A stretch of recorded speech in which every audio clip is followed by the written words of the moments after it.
Hi అండి, దోశకు besan curry అండి. వాటికి కావాల్సిన పదార్థాలు 4 ఆనియన్స్ అండి, పచ్చిమిర్చి, పుదీనా, కొత్తిమీర, ఒక 3 స్పూన్ల శనగపిండి అండి. ఇలా కడాయి పెట్టుకొని ఆయిల్ వేసుకోవాలండి. ఆయిల్ వేడయ్యాక కొంచెం జీలకర్ర, ఆవాలు వేసుకోవాలండి. ఆవాలు చిటపటలాడగానే ఆనియన్స్ వేసుకోవాలి. ఇలా ఆనియన్స్ వేసుకోవాలి.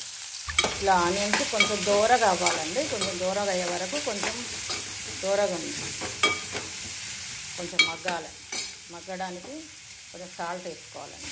ఆనియన్స్ తొందరగా మగ్గాలంటే కొంచెం సాల్ట్ వేసుకుంటే ఆనియన్స్ మంచిగా మగ్గుతాయి, తొందరగా మగ్గిపోతాయి. ఆనియన్స్ మగ్గడానికి ఇలా మూత పెట్టేసుకోవాలండి. ఆనియన్స్ మగ్గేలోపు ఇలా దోశ పిండి కలుపుకొని పెట్టుకుందామండి. నైట్ వేసి పెట్టానండి, చూడండి ఎంత బాగా పులిసిందో.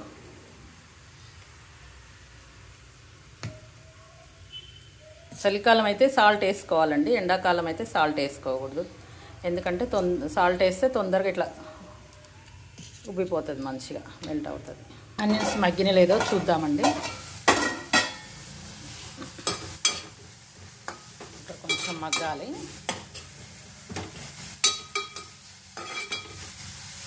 కొంచెం మగ్గితే బాగుంటుంది. ఆనియన్స్ మగ్గిపోయిందండి,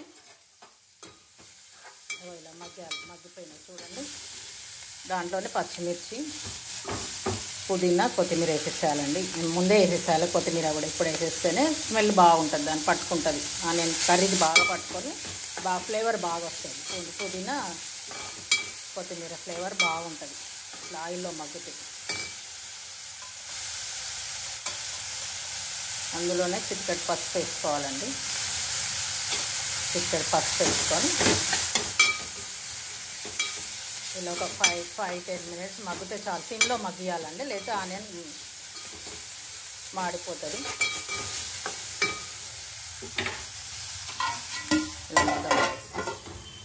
శనగపిండిలో కొంచెం వాటర్ వేసి కలిపి పెట్టుకోవాలండి. కొంచెం వాటర్ ఎక్కువనే పడుతుంది, ఎందుకంటే అది కొంచెం బాగా మరుగుతేనే, బాగా ఉడికితేనే మనకు పచ్చి వాసన పోయి బాగుంటుంది. ఆనియన్స్ మగ్గాయో లేదో చూద్దాం రండి. మగ్గిపోయాయండి ఆనియన్స్. ఇది శనగపిండి కలిపి పెట్టుకున్నాం కదండి, అందులో పోసేసుకోవాలి.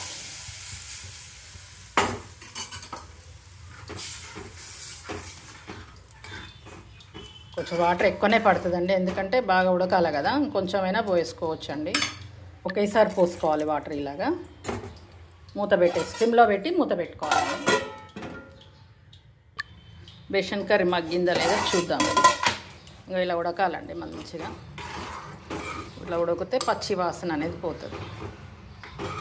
కావాలంటే మీరు ఇంకొంచెం వాటర్ కూడా వేసుకోవచ్చు. చూడండి ఎంత బాగా అయింది హోటల్ స్టైల్లో. కొత్తిమీర అందులోనే వేసామనుకోండి, స్మెల్ బాగా, ఫ్లేవర్ అనేది బాగుంటుంది. తర్వాత లాస్ట్కి వేయకూడదండి, స్టార్టింగ్లోనే వేసేసేయాలి కొత్తిమీర, పుదీనా కూడా. ఇలా ఉడకాలండి. కావాలంటే కొంచెం వాటర్ వేసుకోండి. మీరు కొంచెం వాటర్ వేస్తున్నానండి నేను కూడా.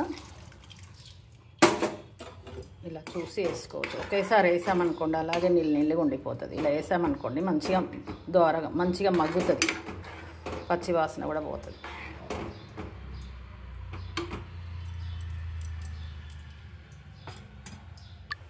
కొద్దిసేపు మూత పెడదామండి.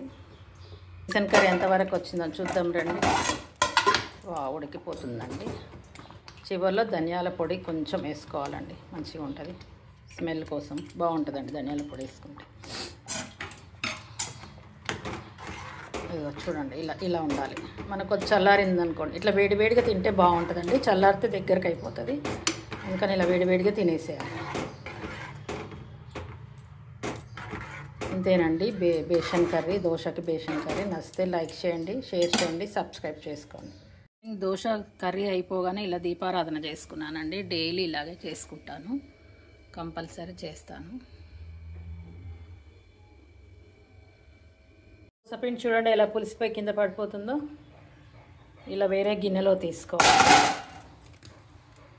కొంచెం తీసుకొని కొంచెం వాటర్ కలిపి పోసుకోవాలి. ఇలా దోశ పైన పెట్టుకోవాలండి. పెట్టుకొని వేడి అవ్వగానే కొంచెం వాటర్తో రుద్దాలండి, ఆయిల్ పెట్టొద్దు. ఆయిల్ పెడితే దోశ ప్లేస్ వచ్చేస్తుంది. ఇట్లా వాటర్తో మంచిగా రుద్దుకోవాలి. రుద్దుకొని ఇలా దోశ పోసుకోవడమేనండి. ఇది మా మమ్మీ కోసం కొంచెం మందం పోస్తున్నాను.